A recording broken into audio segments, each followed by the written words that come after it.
तो अर्जेंटीना में पैटागोनिया के जंगलों में वाइल्ड फायर्स बहुत ज्यादा स्प्रेड हो चुकी है। हर तरफ फायर फायर फायर ही दिख रही है वहां पे।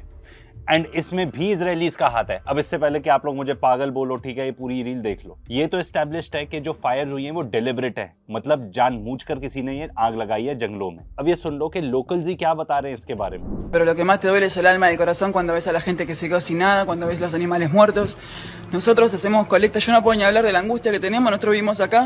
Este lugar para nosotros es el paraíso y nos quemaron el paraíso, loco. Nos dejaron, arruinaron todo.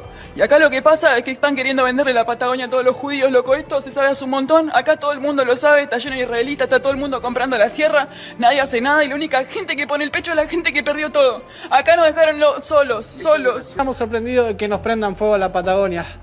Sabemos que es a propósito, lo tenemos recontra en claro que hay poderes que están del lado, tienen un interés inmobiliario, tienen interés minero y es algo que ya últimamente lo hacen en nuestra cara y ni siquiera lo disimulan. No tienen nada, o sea, no lo disimulan porque tienen todo de su lado.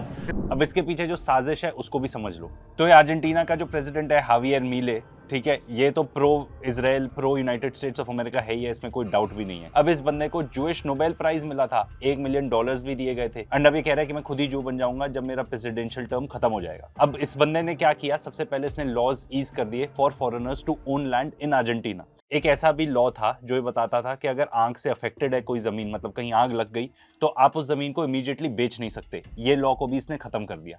तो अब इसका मतलब ये हुआ कि यहाँ पे लोग आ रहे हैं, आग लगा रहे हैं।